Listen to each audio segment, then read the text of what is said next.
Bakit natin ginagastusan ang ganyang impeachment?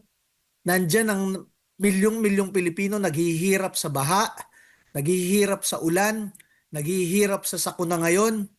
Parang wala tayong pakialam. Ang inuuna natin paano gastusan na matanggal si Vice President Sara Duterte. Pero sa lahat ng pangyayaring yan, nakita ninyo na bumagsak ng bumagsak ang ratings ng administrasyong ito at tumaas ng tumaas ang ratings ng ating pinapahirapang Vice President Sara Duterte. Dahil yan, alam ng taong bayan kung sino talaga ang tunay na leader pambansa na nagmamahal na merong tapang at malasakit para sa kanila. Siyempre ang ating susunod na Pangulo, Sara Duterte. Kaya kahit anong gawin nilang pagpapahirap sa ating lahat ngayon, alam natin na sa dulo ang milyong-milyong mga Pilipino ay nagmamahal sa atin, sumusuporta sa atin, at iluluklok ang ating susunod na Pangulo, Sara Duterte. Chairman, ito ngang nagpapatuloy na impeachment trial ng pangalawang Pangulo ay tungkol nga dito sa kanyang confidential funds. Siguro unahin lang natin yung masasabi lang po ninyo. Naniniwala ho ba kayo na mali o may mali po doon sa paggamit ng kanyang confidential funds?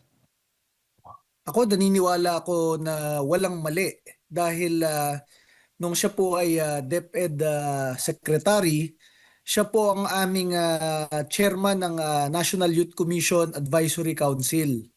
So napag-uusapan po namin every month bilang siya po ang chairman ng National Youth Commission Advisory Council at ako naman ang chairman ng National Youth Commission kung paano pipigilan ang recruitment ng mga NPA sa hanay ng mga kabataan. Bakit po importante yon na meron siyang confidential fund noon? Ako po bilang NYC chairman noon, hinahandle ko lahat ng kabataan, mga SK, pati yung mga out of school youth. Ang aming chairman po, si DepEd Secretary Vice President Sara Duterte, syempre sa kanya yung mga nasa school, di ba? Mga elementary and high school. And masabi ko sa inyo, sa 50 years na malakas ang New People's Army, teroristang NPA sa ating bansa, imposibleng walang kaugnayan yung mga guro, di ba? Paano naman nangyari na yung milyon-milyong mga kabataang Pilipino sa mga paaralan, na-recruit nang wala man lang kaugnayan sa guro? Alam natin, merong mga guro na nagbibigay ng grado kapag sumama ka sa rally, merong mga guro na nagbibigay ng dagdag na grado pag ikaw nag-volunteer sa activity ng mga makakaliwa. And alam natin na merong kinatawan ang mga guro sa Kongreso, makakaliwang guro, na siya na mismo ay na-convict sa pagdadala ng mga kabataan sa bundok ng hating gabi, di ba? Si Franz Castro ng ACT Teacher.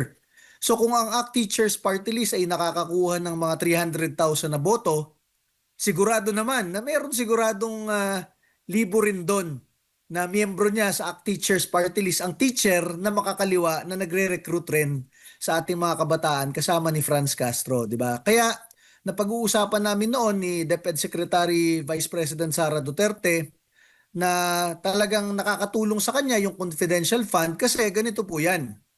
Pag yung mga kasamahan mong guro, gusto kang i-report dahil ikaw yung guro na nagre-recruit sa hanay ng mga kabataan at tayo naman concerned sa mga kabataan, pati yung mga gurong iba, syempre hindi mo pwede ilagay yung pangalan ng guro na yon kung sino mang nag-report, di ba? Kasi babalikan siya ng teroristang NPA. Kaya nagkakaroon rin ng pabuya and yung mga aliases ang ginagamit talaga. So dyan po napunta ang confidential fund ni DepEd Secretary Vice President Sara Duterte. At panghuli, bago ko po makalimutan, kahit hindi po siya DepEd Secretary, bilang Vice President ng Pilipinas, siya po ang co-chairman ng NTF-ELCAC nung panahon na ito, National Task Force to End the Local Communist Armed Conflict. Ibig sabihin, siya po ay talagang namumuno sa bansa laban sa teroristang NPA. Kaya kailangan po yung ganyang confidential fund. Meron nga po mga ehensya, kahit yung Office of the President, merong 4 billion a year na confidential fund. Hindi naman natin alam kung anong advokasya ng ibang ahensya at ibang opisina, di ba? Hindi nga natin alam kung paano nila ginamit ang kanilang confidential fund. Pero alam natin, meron tayong Vice President Sara Duterte, co-chairperson ng NTF-ELCAC, at head ng National Advisory Council ng National Youth Commission, na talagang lumalaban rin kasama natin, kasama ng SMNI, laban sa recruitment ng NPA, sa hanay ng mga kabataan. Alam natin yan ang advokasya ni Vice President Sara Duterte. Kahit nung mayor pa siya, kahit ng ama niya, nung mayor pa sila, ginagamit nila ang kanilang confidential fund laban sa NPA, laban sa mga kriminal at terorista. Yung iba, hindi natin alam kung saan nila ginagamit. Basta, ang sigurado tayo, meron tayong isang national leader na ginagamit ang kanyang confidential fund laban sa NPA. Opo.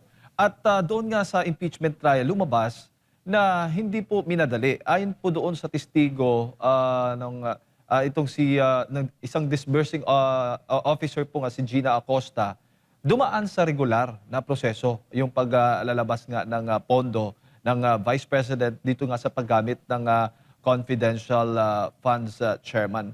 Sa tingin po ninyo, itong pag-aakusa laban po sa kanya ay baga sinadya ho ba yung ganung paraan para talaga maipit ang Vice Presidente na sa huling bahagi lamang ng taon baga ginastos yung pondo mula po sa Office of the President? Alam nyo, most likely sinadya yan. Pangalawa, wala naman talagang kaso doon. Basta ang naka-state dyan, pag ikaw ay inisyuhan ng confidential fund, gagamitin mo yon for that quarter. Wala naman sinabi kung, di ba natanong na yan dati, yan ho ba for 60 days, for 90 days, 60 days, 30 days, 11 days, wala naman pong problema kahit ilang days yan. Basta that is allotted for that quarter. Kaya hindi po issue talaga yun eh. Hindi rin issue yung aliases. Yan ang madaming ginagamit na sa balita. Bakit daw gumamit ng alias? Wala rin issue dyan. Kasi alias naman talaga ang ginagamit dyan. Opo. And kahit yung confidential fund nga na ibang opisina, hindi naman binubusisi. Ito na nga kay Vice President Sara Duterte, pinaka nabusisi. Pero alam natin nagamit sa kanyang advokasya laban sa NPA at nagamit ng ayos. Kaya ang nasa likod po nito, kayo'y naniniwala na itong CPP, grupong CPP, NPA, NDF. Yes, talagang yan alam natin yan. Kasi sa panahon ng kanyang ama, 89 yung guerrilla fronts ng NPA. Biglang pag-alis nila ng kanyang ama, pipito na lang. Isipin nyo, sino nakagawa nun? Sa tagal na panahon ng terorist ng NPA sa ating bansa, nakailang commander-in-chief at presidente na, sino nakadurog ng ganon? 'Di ba? Wala nang balangay, wala nang pulutong, wala nang talupad. Talagang squad-squad na lang ang NPA.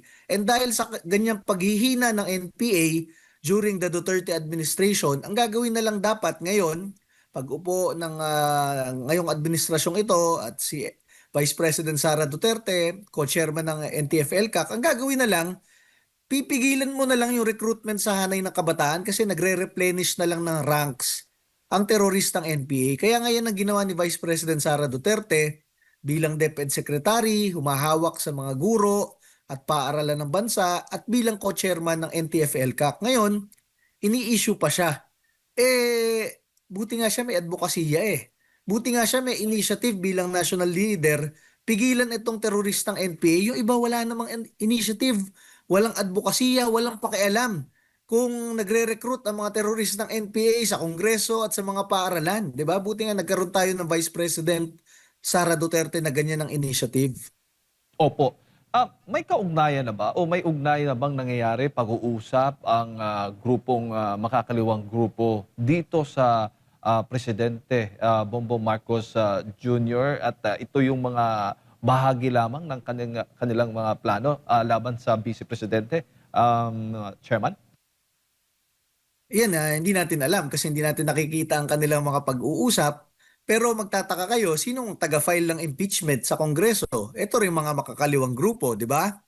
And hindi katulad ng panahon ni Pangulong Rodrigo Duterte na talagang hardliner laban sa mga makakaliwa at todo suporta sa ating mga pulis at sundalo laban dito sa mga makakaliwa.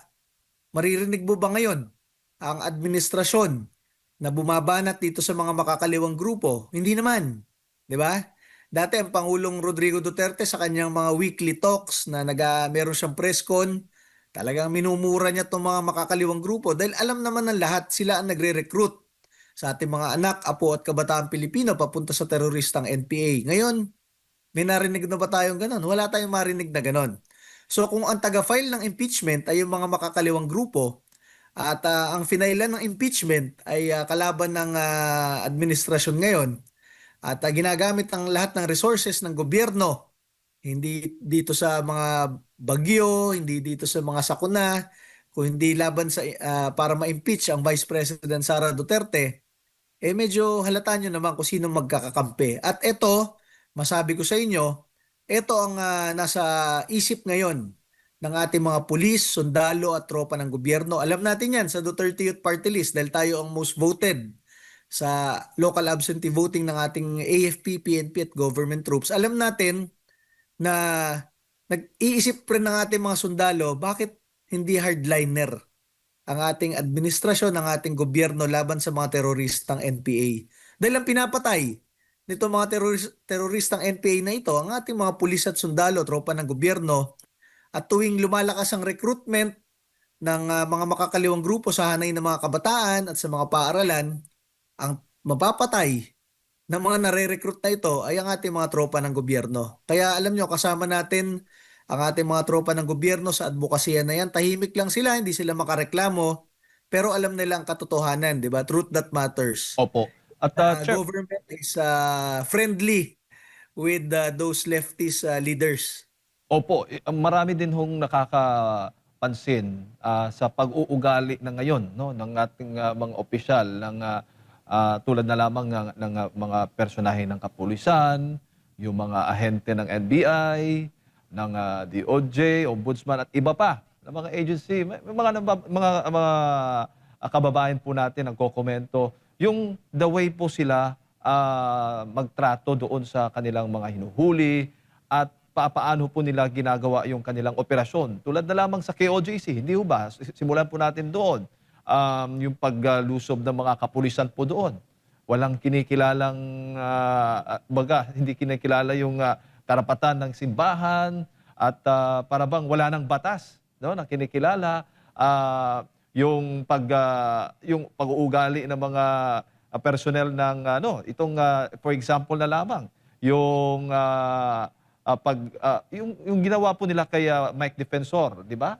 Yung the way yung ugali na hindi mo naman napapansin noon na ang laki pong respeto, yung nirerespeto po ng mga personahe po ng gobyerno ang karapatan ng tao. Pero parang iba yung ugali po nila ngayon na nakikita po natin na Chairman, na kumbaga parang ugaling NPA ang ganitong sistema, ideolohiya. Kayo ho ba ay ganun din ho ba ang inyong napapansin sa ating mga nasa otoridad?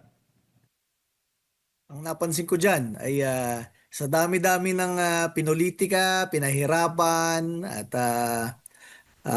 talagang dinudurog. Unang-una dyan ang ginawa ng administrasyon, si ating kaibigan Pastor Apollo Kibuloy, di ba? Saan ka ba naman nakakita na i-issue ka ng warrant, papadala ka ng 3,000 pulis?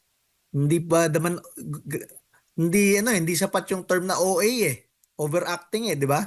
Sa dami ng kailangan hanapin dito sa bansang ito na adik, na nanaksak, pumatay, di ba? Saka nakakitang magde-deploy ka ng pulis na 3,000 para sa ating butihing pastor. 'Di ba? Yung ibang napakaraming nasa buong bansa na kailangan dapat hanapin, di naman nahahanap, 'di ba?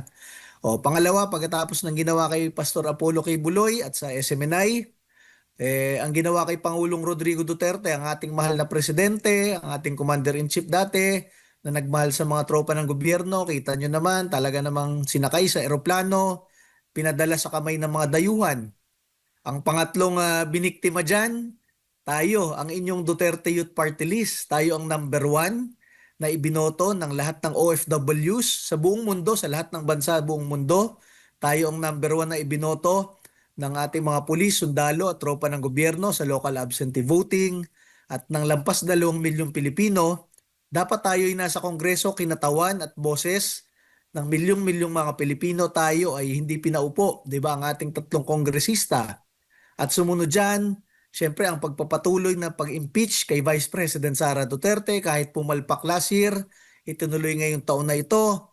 At ngayon, alam nyo, masabi ko, bakit natin ginagastusan ang ganyang impeachment? Nandyan ang milyong-milyong Pilipino naghihirap sa baha, naghihirap sa ulan, naghihirap sa sakuna ngayon.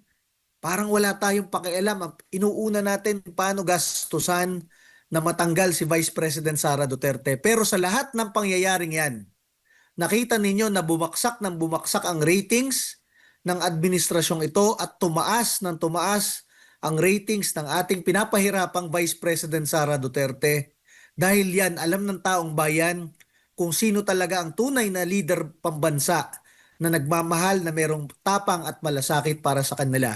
Siyempre ang ating susunod na Pangulo, Sara Duterte. Kaya kahit anong gawin nilang pagpapahirap sa ating lahat ngayon, alam natin na sa dulo ang milyong-milyong mga Pilipino ay nagmamahal sa atin, sumusuporta sa atin, at iluluklok ang ating susunod na Pangulo, Sara Duterte. Opo. Kaya yung pattern na yan, Chairman, nakikita po natin malaking patunay na ang nasa likod nito, sa tingin mo, ang CPP, NP, NDF talaga. Dahil yung pattern nila ng pananakot, yung impluensya na na-instill baga sa mga, parang nasa mga otoridad na natin, para bang, ano na bang nangyayari sa mga pulis, para bang ugaling NPA na daw, mga ganung mga komento, obserbasyon lang, opinyon ng ating mga kababayan. Ano po masasabi po niyo doon?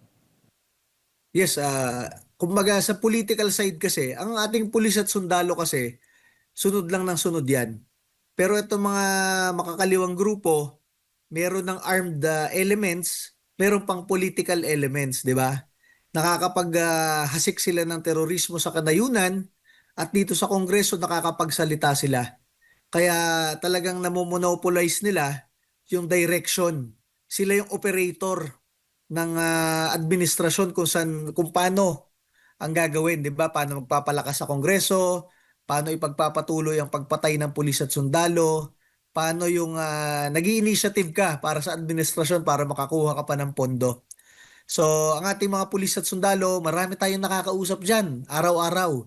Talagang sila ay sumasakit yung kanilang kalooban, bakit ganito na ang ating bansa.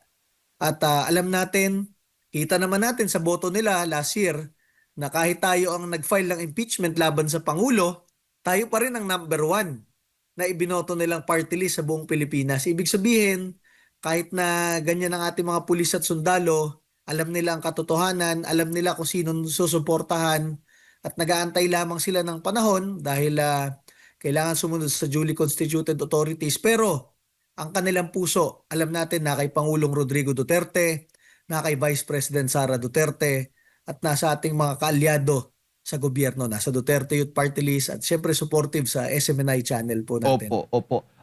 Chairman, bago ko lang ipasa kay partner Admar, marami din sa mga nagtatanong nating mga kababayan dito, sa tingin ho ninyo, ang teroristang grupong CPP, NP, NDF ay unti-unti nang namamahala sa ating bansa ngayon. Baga, kontrolado na ba nila itong ating pamahalaan sa ngayon? Kumbaga, sabi pa nga dito sa mga komento, parang nang na-hostage na ba ang ating pamahalaan na hindi makagalaw at hinahayaan na lamang na mag-bend the law, mag-break the law ang ilan nga sa mga ahensya, ang mga opisyal ng gobyerno. Alam nyo, yan ang direksyon ng kanilang impluensya. Dahil masabi ko sa inyo, for 50 years, ganyan ang kanilang ginagawa. Maimpluwensya sila sa mga kanayunan, di ba? Tinatakot nila yung mga negosyante, kung hindi susunugin ang inyong cell site, ang inyong truck, ang inyong negosyo. Ganun na rin sila sa Kongreso. Pag ikaw hindi umayon sa kanila, talaga naman babanatan ka nila, raralihan ka pa nila, ganyan ang kanilang advokasya, ang kanilang sistema. Pero pag upo ng Pangulong Rodrigo Duterte, nakakita sila ng strongman na hardliner na lumalaban sa kanila at inutusan ni Pangulong Duterte ang NTF-ELCAC, tinayo niya ang NTF-ELCAC at inutusan niya ang AFP at PNP durugin ang teroristang NPA. Kaya nga po, pag upo ni Pangulong Duterte, 6 ang kinatawan ng mga makakaliwa sa Kongreso. Pag midterm ni Pangulong Duterte, naging 3 na lamang. Dapat nga ngayong 2025, isa o dadalawa na lamang yan. Actually, 2 na lamang yan eh.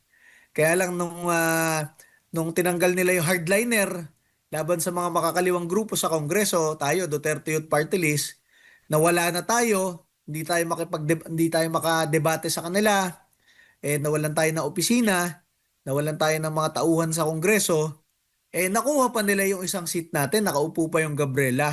'Di ba? Alam niyo, masabi ko sa inyo, kung tunay silang advocate para sa mga kabataan at kababaihan, bakit last year merong ginahasa na member ng Kabataan Party List na kababaihan dyan sa may UP Diliman? Humihingi ng tulong yung member ng Kabataan Party List dahil ginahasa siya 3 beses ng kanilang mga kagrupo sa Kabataan Party List. 3 beses ginahasa ha. Hindi man lang nagsalita yung kinatawan ng Kabataan Party List para ipagtanggol siya. Hindi man lang nagsalita si Sara Elago na kinatawan ng Gabriela para sa kababaihan na dati rin kinatawan ng kabataan, na nahimik sila. Kahit yung sa ACT teacher na kayo ay kinatawan ng mga guro at ito naman ay scholar ng bayan sa UP Diliman, hindi rin nagsalita. So saan kayo nakakita na mismong miyembro nyo ginahasa ng mga kapwa nyo miyembro 3 beses, kababaihan, kabataan siya, at scholar ng bayan, hindi kayo nagsalita. So, ibig sabihin, pinipili nyo lang kung sinong ipagtatanggol ninyo. And kung ganyan ang kanilang sistema, paano pa natin maaasahan na ang kanilang mga ginagawa sa Kongreso ay tunay na ang tawag ay makabayan, di ba? Ito ay sumusuporta lamang sa mga teroristang NPA at sa recruitment nila sa mga kabataan papunta sa hanay ng mga makakaliwa.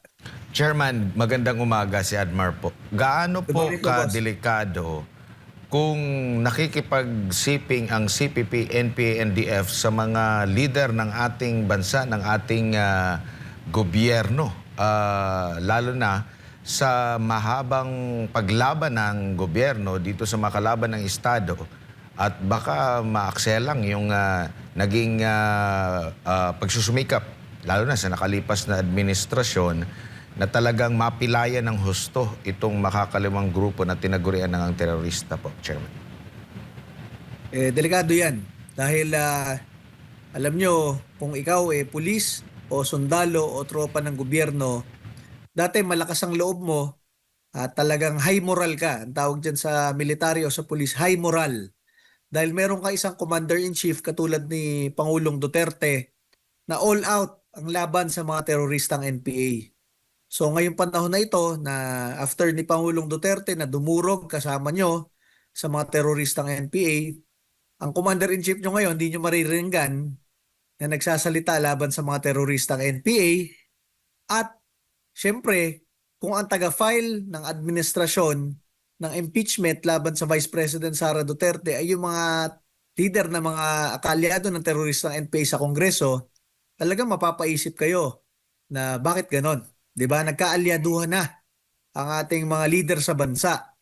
Ang masama diyan, ang mga taga-Malacanang ngayon at taga-administrasyon, syempre ano lang yan, mga bureaucrats na papalit-palit, mga politikong papalit-palit. Pero kung nakipag-alyado kayo sa teroristang NPA, gagamitin rin kayo ng mga yan.